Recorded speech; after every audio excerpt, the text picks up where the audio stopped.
저는 오늘 본문 말씀을 근거로 해서 그날이 가까움을 볼수록 더욱 격려하자, 이런 말씀의 제목을 가지고 함께 은혜를 나누고자 합니다.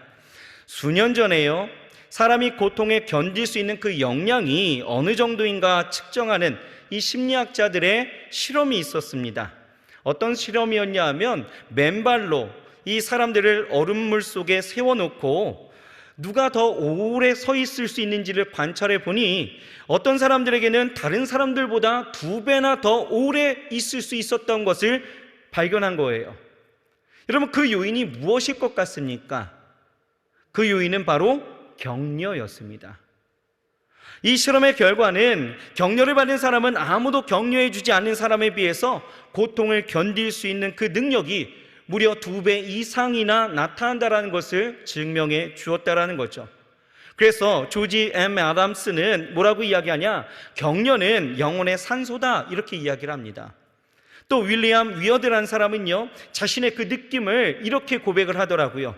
나에게 아첨을 해보십시오. 그러면 나는 아마 당신을 믿지 않으려는지 모릅니다. 나를 비판해 보십시오. 아마 나는 당신을 좋아하지 않으려는지 모르겠습니다. 당신 나를 무시해 보십시오. 그러면 나는 당신을 용서하지 않으려는지 모릅니다. 그러나 나를 격려해 보십시오. 그러면 나는 분명히 당신을 잊지 못할 겁니다. 그렇게 이야기했다라는 거예요.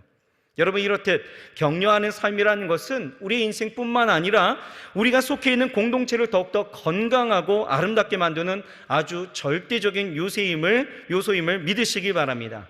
그런데요, 여러분, 이 격려하라는 것은 사실 칭찬하고는 조금 다르다라는 거 아십니까? 칭찬과 격려가 어떤 면에 있어서는 굉장히 비슷해 보이지만 이 칭찬과 격려는 아주 다른 면이 있다는 거예요. 여러분, 꽤나 시간이 좀 흐른 것 같은데 서점에서 베스트셀러가 된 책이 하나 있습니다. 뭐냐 하면 블렌차드라는 작가가 쓴 칭찬은 고래도 춤추게 한다, 이런 책이 있었습니다. 혹시 아시나요? 들어보셨죠? 예, 제가 확인하지 않으니까 그냥 이렇게 끄덕만 하셔도 내가 지금 같이 공감하고 있구나, 이게 되는 거예요. 다 읽어보셨죠? 보셨잖아요, 그죠? 네, 감사합니다. 칭찬은 고래도 춤추게 한다, 이런 책이 있는데요, 이 책을 보면 제목이 굉장히 그럴싸하지 않습니까? 공감이 되어지는 거예요. 그런데 저는 약간 삐딱한 시선으로 이런 생각을 해보았습니다. 아니, 왜 고래가 춤을 춰야 하지? 누굴 위해서?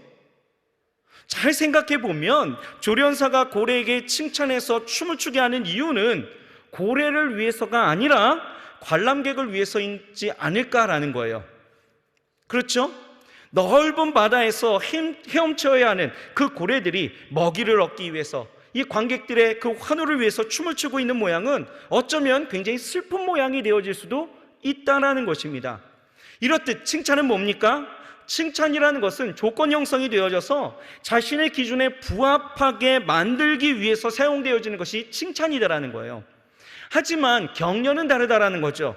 격려는요, 조건적이지 않습니다. 격려는 칭찬과 달리 상대가 어떤 기준을 만족시키지 않아도 해줄 수 있는 것이 격려이다라는 거예요.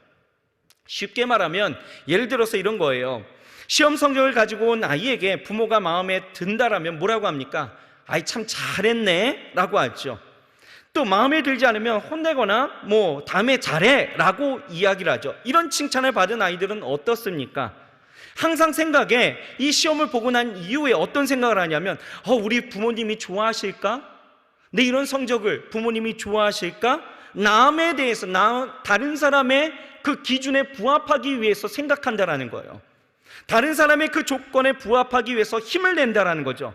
그런데 격려는 다릅니다. 격려는요, 시험 성적을 가지고 온 이 아이에게 이렇게 말하는 거예요. 네가 100점을 맞았어도 최선을 다하지 않았다라면 그것은 잘못한 거야. 0점을 맞았어도 네가 최선을 다했다면 그건 잘한 거야. 격려죠. 그렇게 말하면서 사랑과 믿음을 표현한다는 것입니다. 그러면 아이는 이런 격려에 어떻게 반응하냐? 시험을 치고 난 후에 시험을 못 봐서 엄마 아빠를 실망시키면 어떡하지? 이것이 아니라 난 이번 시험에 난 최선을 다했는가? 이렇게 생각합니다. 자기에게 맞춘다는 거예요. 이해가 되십니까? 스스로 그렇게 질문한다는 거죠. 그러니 여러분, 우리는 하나님 앞에서 칭찬이 필요하고요, 공동체 안에서는 격려로 인해서 서로에게 용기와 힘을 더해 줄 수 있어야 된다는 거예요. 하나님 앞에서는 칭찬, 그리고 사람들과 함께하는 이 삶 가운데서는 서로 안에 뭐가 필요하다? 격려가 필요하다는 거예요. 이해가 되십니까? 여러분 주변을 둘러보십시오. 우리가 사는 삶이라는 것이 참 녹록지 않은 데다가 지금처럼 신앙생활하는 것이 어려운 적이 없었던 것 같습니다. 이럴 때에 우리에게 필요한 것이 무엇일까? 이 시대에 교회 공동체 안에, 가정 공동체 안에, 우리가 삶에 거하는 모든 공동체 안에 필요한 것이 무엇일까를 생각해 본다면 그것은 바로 격려이다라는 것입니다. 그런 의미에서 오늘 본문 말씀을 가지고 몇 가지 우리가 함께 하나님의 교훈을 살펴보기를 원하는데요. 자, 첫 번째는요, 격려는 우리를 향하시는 하나님의 뜻이라는 것을 우리가 알아야 된다는 것입니다. 격려는 뭐라고요? 하나님이 우리를 향하신 하나님의 뜻입니다. 24절을 보게 되어지면 뭐라고 나와 있느냐? 서로 돌아보아 사랑과 선행을 격려하며, 이렇게 말씀하고 있어요. 격려할 것을 지금 권면하는 것이 아니라 명령하고 있다는 거예요. 여러분, 격려라는 말은요, 새로운 용기, 새로운 영, 새로운 소망 등을 갖도록 다른 사람들을 고취시키는 것, 고취시키는 그 행위를 이야기하고 있습니다. 그래서 헬라어 원문을 보게 되어지면 자극한다, 이런 뜻을 갖고 있어요. 그것은 사랑하도록, 선행하도록, 신앙에 바로 서도록 마음과 생각을 고취시키면서 자극하는 행위가 바로 무엇이다? 격려이다 라는 것입니다.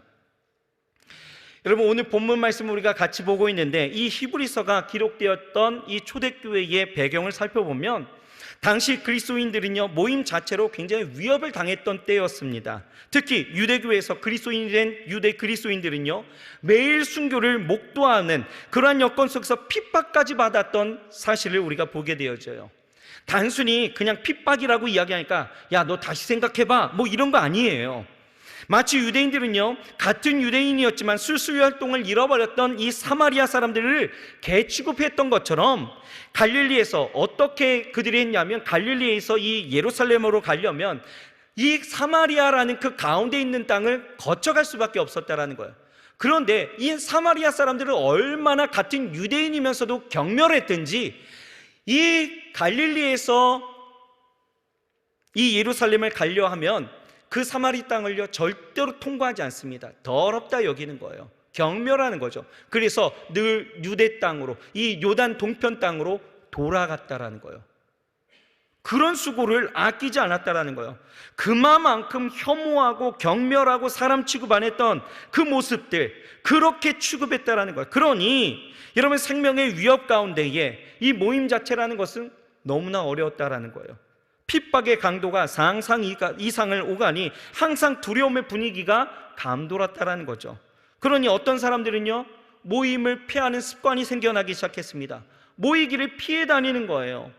그런 배경 속에서 이 본문 24절에서 25절 말씀은 우리에게 뭐라고 이야기하느냐? 서로 돌아보아 사랑과 선행을 격려하며 모이기를 피하는 어떤 사람의 그 습관과 하지 말고 오직 권하여 그날이 가까이 볼수록 더욱 그리하자, 격려하자, 이렇게 이야기해요.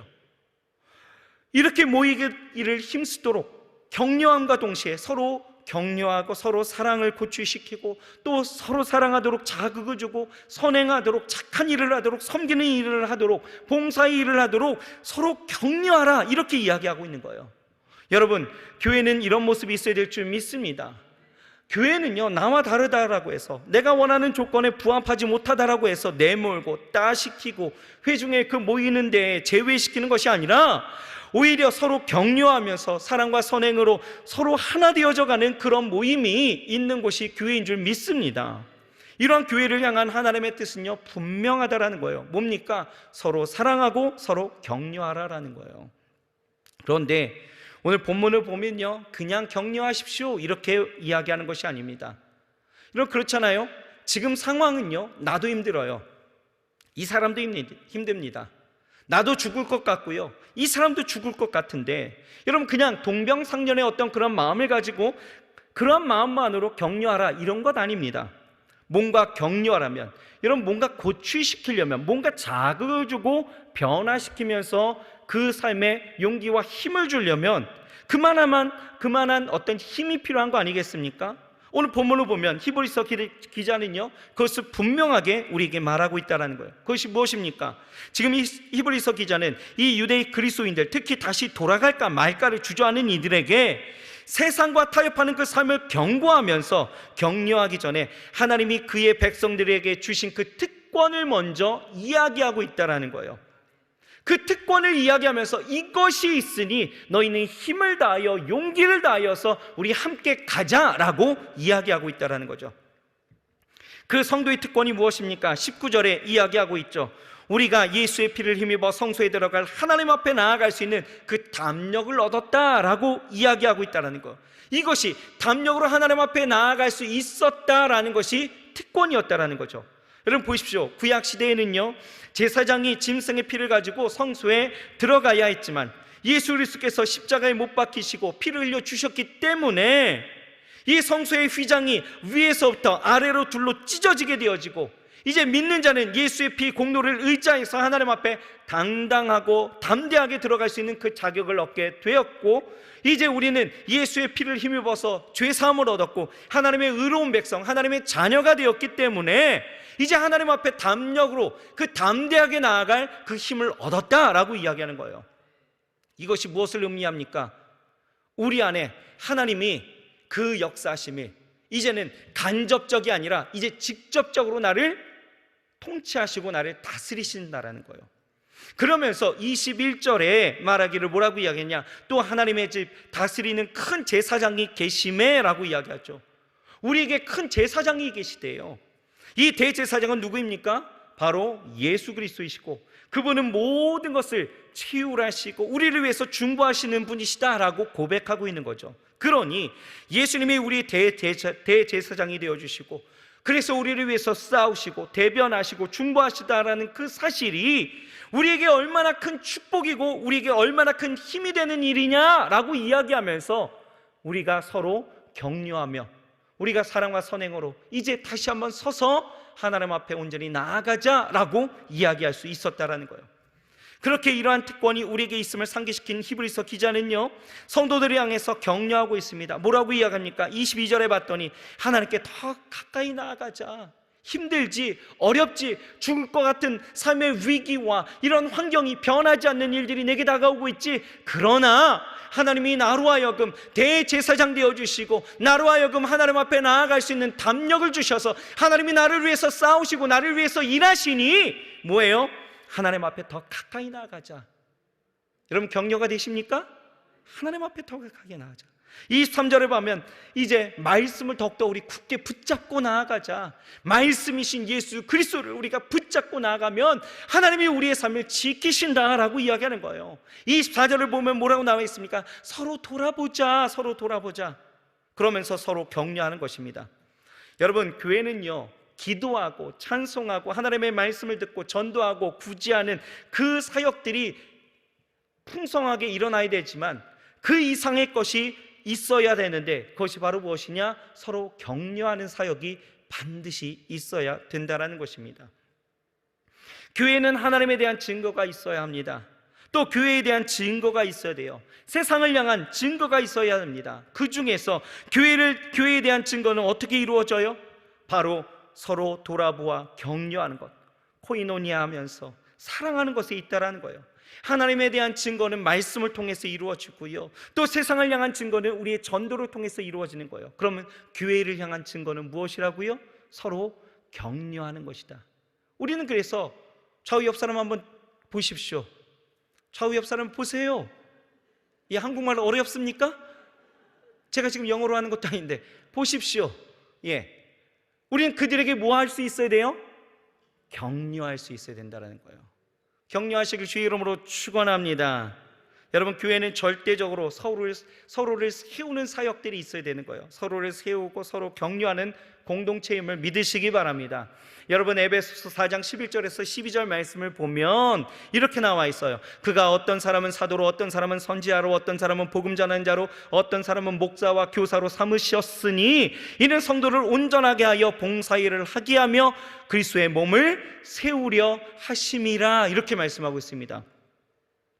하나님은요 성도들에게 직분을 주셨어요.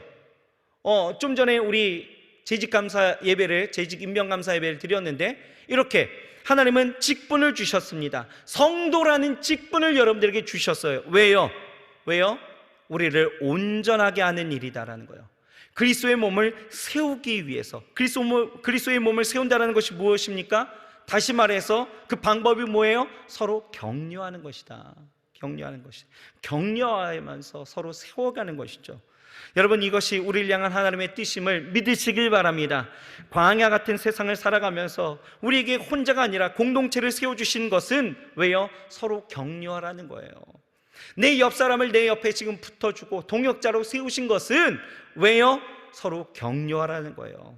그저 나만 행복하고 평안하면 되는 것이 아니라 서로 돌아보아 사랑과 선행으로 격려하라고 명령하고 있는 것이죠. 그러니 여러분, 서로의 연약함을 불쌍히 여겨주시길 바랍니다.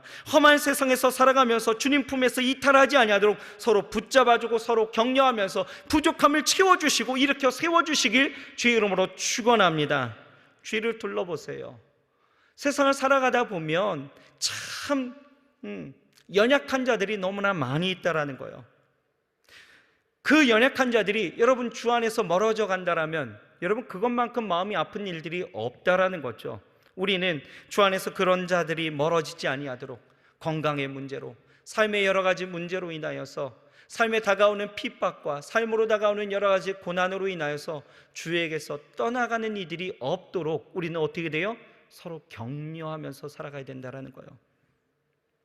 또는 그 삶 가운데서 힘겨운 싸움에서 주저하지 않도록, 또 우리의 삶 가운데에서 그 공동체 안에서 또 세워져가는 하나님의 일들을 함께 보도록 우리는 격려하는 일들이 우리 가운데 있어야 될 줄 믿습니다.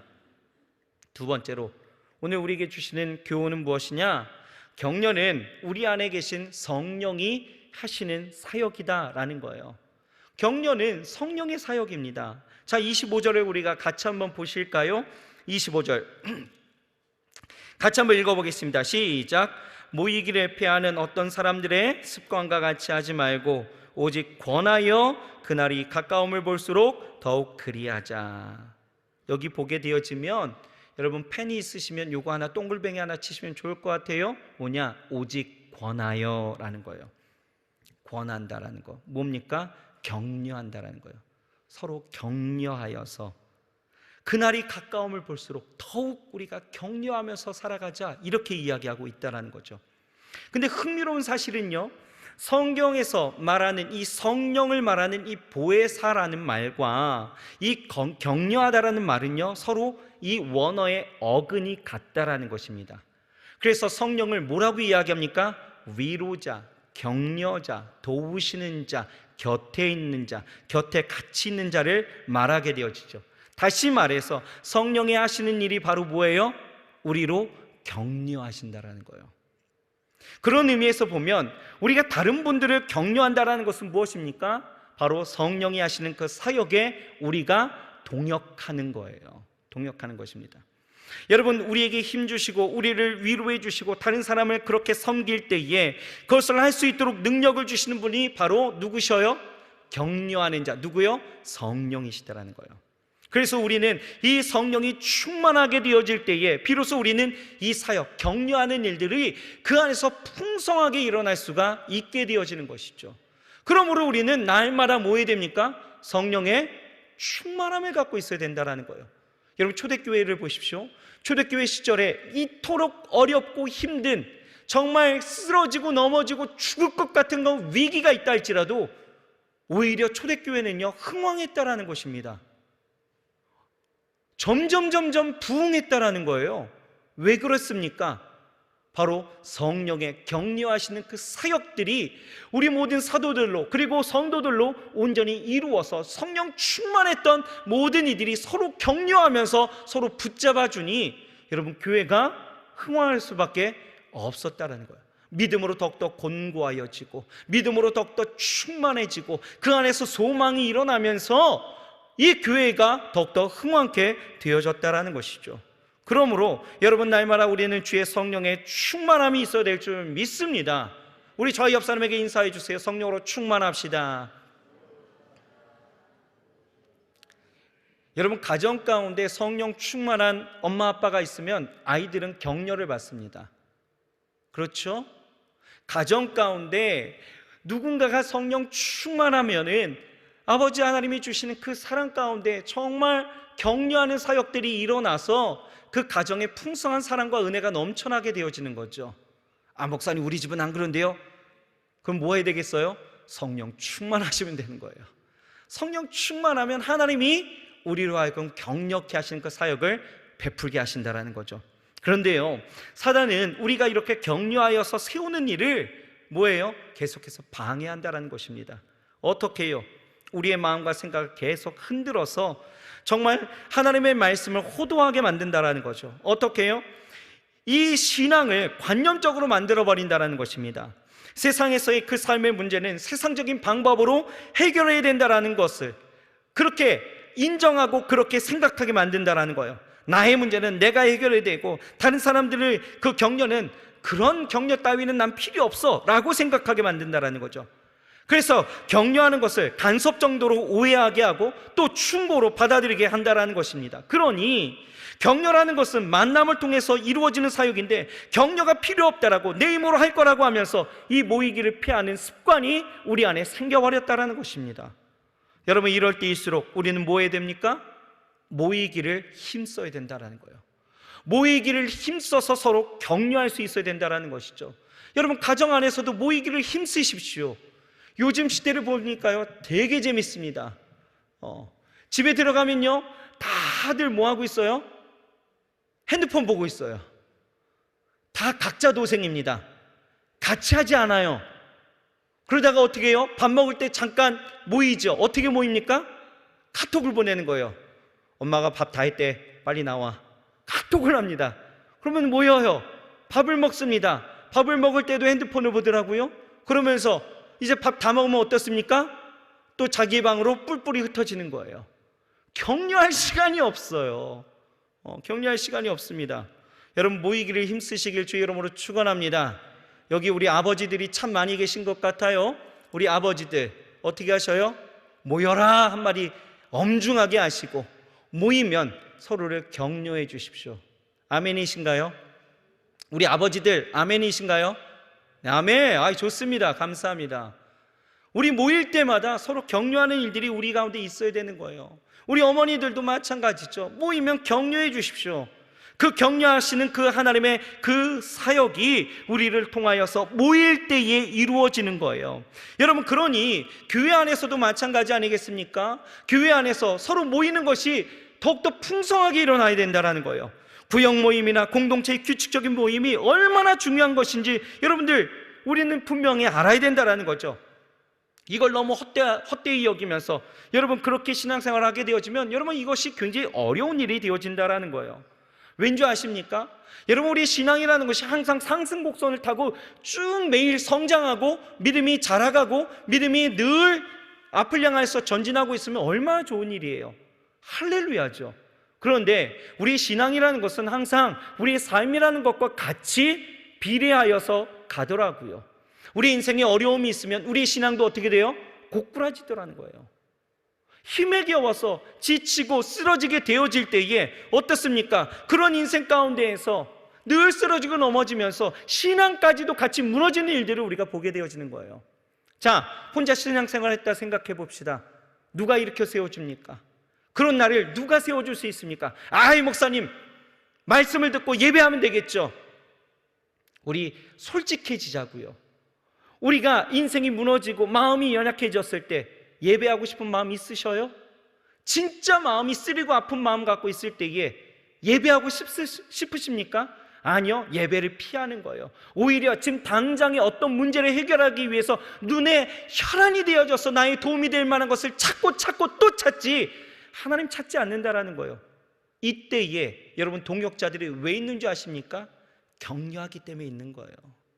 신앙으로 격려하는, 고취시키는 거예요. 나에게 자극을 주는 거죠. 그러면서 믿음 안에 설 수 있도록 바로 세워주고 나를 붙잡아 주기 때문에 그게 교회인 거예요. 그런 공동체가, 그런 모임이 우리 안에 있다라는 것은 내가 건강한 신앙생활을 할 수 있는 아주 중요한 비결이 되어질 수 있다라는 것입니다. 이 세상에 얼마나 미혹된 것들이 많아요. 유혹된 것들이 너무나 많이 있다라는 거죠. 이런 세상 가운데서 여러분 온전히 신앙생활 할 수 있다라고 여러분 자부하실 수 있으십니까? 아니요, 힘듭니다. 힘들어요. 이 힘든 세상에서 어떻게 하시겠어요? 여러분, 나 혼자는 어렵습니다. 나의 동역자가 필요한 거예요. 나를 격려해 줄 수 있는 사람이 필요한 거예요. 또 내가 격려하여서 세워줄 수 있는 사람이 있다라면 너무나 감사한 거죠. 그러니 여러분 어떻게 됩니까? 모이기를 피하는 그 습관을 우리는 버려야 된다는 것입니다. 오직 공동체 안에서 격려하는 그 사역을 통하여 우리가 서로를 세우고 서로 함께 그 은혜를 누리며 나아가야 될 줄 믿습니다. 그래서 본문 25절 뭐라고 이야기합니까? 모이기를 피하는 어떤 사람들의 습관과 같이 하지 말고 오직 권하여 격려하여 그날이 가까움을 볼수록 더욱더 모이기를 힘쓰자라고 이야기하고 있다는 거예요. 여러분, 초대교회 교인들이 이 무서운 신앙의 핍박을 직면하면서도 용기를 잃지 않고 당시의 세상을 변화시킬 수 있었던 그 비밀은 어디에 있느냐? 이 격려하는 사역에 있었음을 믿으시길 바랍니다. 1세기에 이 그리스도인들보다 훨씬 더 복잡한 위기에 직면해 있고 여러 가지 정황을 미루어서 예수님의 재림이 더 가까운 때를 살고 있는 우리에게는 이 사역이 더욱더 필요하다라는 거예요. 모이십시오. 함께 모여 여러분 교제하시고 그 안에서 격려하는 사역이 있어야 될 줄 믿습니다. 여러분, 하나님이요 이스라엘 백성들을 광야로 내모시면서 개인으로 부르시지 않았어요. 공동체로 나아가게 하셨다라는 거예요. 왜 그러셨습니까? 왜요? 공동체의 교제만이, 그 안에서 이루어지는 격려의 사역이 이 광야의 모든 세월을 잘 견디고 이기게끔 했다라는 거죠. 광야의 행진하는 가운데 여러분 어떻습니까? 중요한 자산이 성막이었잖아요. 성막을 중심으로 해서 이 광야의 행진이 가기도 하고 멈추기도 하고 그 안에서 머물기도 하고 이렇게 되어지는 거예요. 그러면서 12지파는요 이 성막을 중심으로 해서 모이기 시작하죠.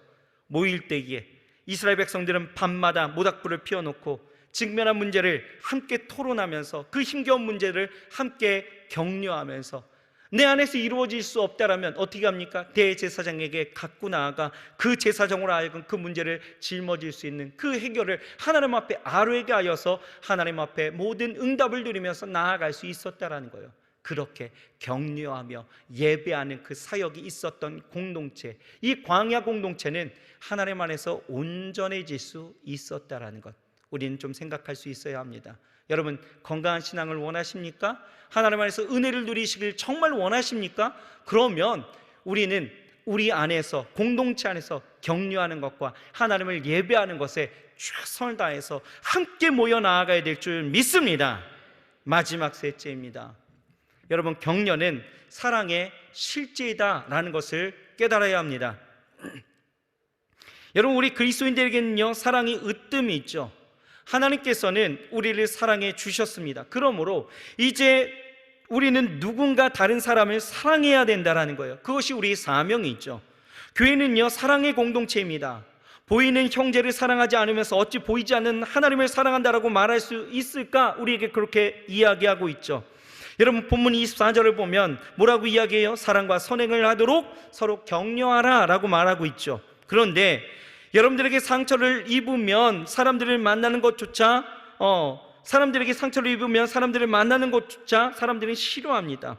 주일날도 사람들을 피해서 몰래 예배만 드리고 가는 사람들이 있어요. 그러면 위로와 격려를 나누는 그리스도의 그 아름다운 교제를 평생 경험해 볼 수가 없다라는 거죠. 더 아쉬운 것은 사역이 없다라는 거예요. 사역은 사람을 대상으로 하는 것이 사역 아니겠어요? 전도도 사람을 대상으로 하는 것이고, 사랑을 나누는 것도 사람을 대상으로 하고 말씀으로 세워주는 이 격려도 사람을 대상으로 한다는 거예요. 그러니 이 격려는 무엇입니까? 사역이다라는 거예요.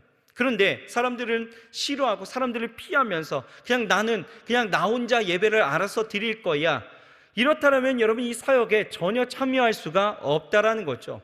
이러한 사랑을 회피하고 또 사랑을 받지 않으려고 하는 나 홀로의 신앙을 사랑한다라는 것이, 여러분 아까도 이야기했지만 이것이 너무나 어려운 일들이 되어질 수 있다라는 것입니다. 우리 안에는 서로가 사랑으로 하나 되어지고 사랑으로 격려하며 우리는 그 안에서 하나님의 사랑을 함께 깨닫고 나아갈 수 있는 은혜를 우리는 받아야 될 줄 믿습니다. 왜 그렇습니까? 예수님도 이와 같은 사역을 하셨다라는 거예요. 예수님도 이와 같은 사역을 우리에게 펼쳐 주셨다라는 거죠. 예수님도 이스라엘 백성들을 향하여서, 그 유대인들을 향하여서, 자기 제자들을 향하여서, 그 무리들을 향하여서 계속하여 격려하면서 하나님의 나라를, 그리고 하나님의 그 복음을 듣기를 원하여서 계속 고취하고 그 삶에 자극을 주면서 돌아올 것을 촉구하고 계실 때에 여러분 어떻습니까? 그들을 사랑하셨다라는 거예요. 사랑을 선행하여서 행동으로 보여주면서 그것을 우리에게 말씀하셨다라는 거죠. 그러니 우리는 어떻습니까? 우리도 예수님처럼 우리도 사랑을 선행으로 격려하면서 온전히 하나님 앞에 나아가야 될 줄 믿습니다. 여러분, 우리는 모일 때마다 어떤 격려를 주고받아야 될까요? 본문 22절, 24절을 보게 되어지면 세 가지의 중요한 격려의 내용이 나오게 되어지는 거예요. 22절을 보면 우리가 격려하는 내용이 무엇이냐? 22절 같이 한번 읽어볼까요? 시작. 우리가 마음의 뿌림을 받아 양심의 악을 깨닫고 몸을 맑은 물로 씻었으니 참 마음과 온전한 믿음으로 하나님께 나아가자. 무엇으로 나아가자?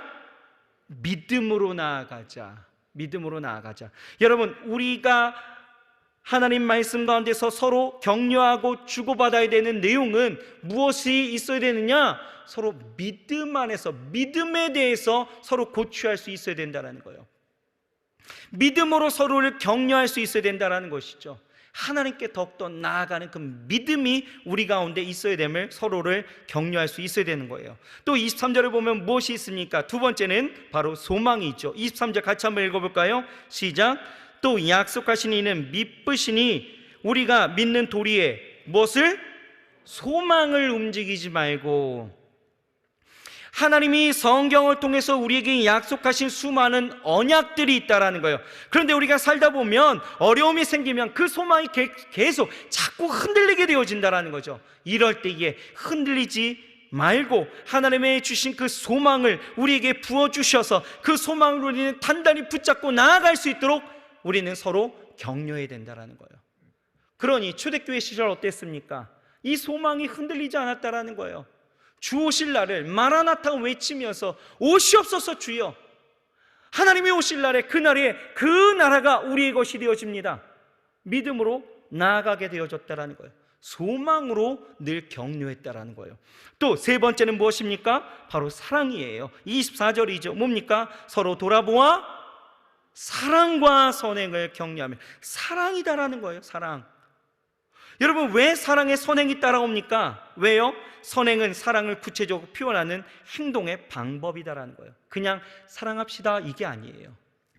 행동으로 그것을 권면하고 그렇게 격려했다라는 거죠. 여러분, 예수님도요 이렇게 우리를 격려하셨습니다. 요한복음 13장을 보면 13장에 이 가룟 유다가 결정적으로 예수님을 배반하기로 작정한 그 장면이 나오죠. 이때에 주께서 뭐라고 이야기하냐? 너희 중에 하나가 나를 팔리라 라고 말씀하자 많은 이 제자들이 마음에 우울함이 오게 되어진 거예요. 우리 중에 누군가 선생님을 배신한다라고 이야기하면서 마음속에 슬픔을 금치 못했다라는 거예요. 그런데 이 말씀을 하신 주님은요, 여러분 그 자신이 얼마나 그 마음 가운데 아파함이 있으셨겠어요. 주님은 사랑하는 제자들에게 이 배신을 당하고 팔리워서 박해와 고통의 십자가를 짊어지셔야 했다라는 거죠. 이때에 예수님은요 이 제자들을, 그 마음 아파하는 그 제자를 격려하셨다라는 거예요. 뭐라고 이야기하시냐? 요한복음 13장 34절을 보면 새 계명을 너에게 주노니 서로 사랑하라. 내가 너희를 사랑한 것 같이 너희도 서로 사랑하라. 사랑으로 격려하셨다라는 거예요. 그러면서 14장 1절에는요 이 주님의 메시지가 계속되어집니다. 14장 1절에 보면 너희는 마음에 근심하지 말라. 하나님을 믿으니 또 나를 믿으라. 믿음에 대해서 권면하셨다는, 격려하셨다라는 거예요. 그러면서 14장 3절을 보면 가서 너희를 위하여 거처를 예비하면 내가 다시 와서 너희를 내게로 영접하여 나 있는 곳에 너희도 있게 하리라. 소망으로 그들을 격려하셨다라는 거죠. 여러분, 우리는 격려해야 합니다. 서로 격려하는 사역이 어떤 내용으로요? 믿음과 소망과 사랑으로 격려할 수 있어야 됩니다. 그 내용으로 격려해 주십시오. 자극을 주세요. 고취시켜 주십시오. 그래서 신앙 안에서 바로 서게 하셔서 정말 하나님이 주시는 우리의 건강한 삶과 건강한 공동체와 하나님의 나라가 온전히 우리 안에 이루어져야 될 줄 믿습니다. 우리는 그렇게 소망하면서 오늘 일어서시는 거예요. 여러분, 교회 안에서의 가장 중요한 사역이 뭐라고요? 격려입니다.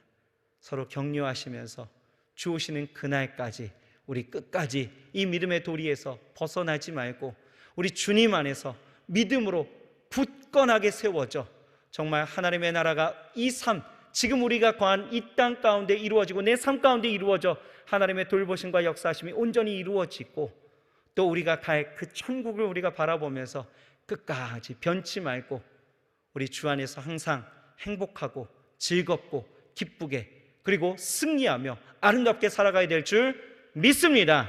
그렇게 살아가시길 주의 이름으로 축원합니다. 기도하겠습니다. 하나님 감사합니다. 서로 사랑하며 그 선행으로 격려하며 나아가라 말씀하고 있습니다. 하나님을 향하여서는 우리가 칭찬이 필요하고요, 또한 우리 성도들과 함께해서는 우리가 서로 격려하며 나아가야 될 줄 믿습니다. 하나님, 격려하는 이 사역이 성령의 충만으로 우리 가운데 베풀어지는 동역하는 사역인데 하나님, 우리로 하여금 성령 충만하게 하셔서 우리의 가정에서, 직장에서, 사업장에서, 우리 믿음의 공동체 안에서, 교회 안에서 우리 서로 격려하여 하나님의 나라를 그렇게 세워가며 하나님의 뜻을 세워가며 하나님의 역사를 세워가며 살아갈 수 있게 주여 축복하여 주시옵소서. 이 히브리서 기자가 지금 말하고 있는 이 때와 초대교회 시절 엄청난 핍박과 위험 속에서도 그들은 격려하며 나아갈 때에 하나님 흥왕케 되어지고 교회가 점점 부흥케 되어졌던 것처럼 하나님, 우리가 서로 격려하는 사역을 통하여 가정이 잘되게 하시옵소서, 직장과 사업장이 잘되게 하시옵소서, 교회가 더욱더 흥왕케 되어지게 주여 축복하여 주시어서 우리 안에 주시는 하나님의 축복으로 늘 풍성하게 일어날 수 있게 주여 함께하여 주시옵소서. 예수님의 이름으로 감사하며 간절히 기도드렸사옵나이다. 아멘.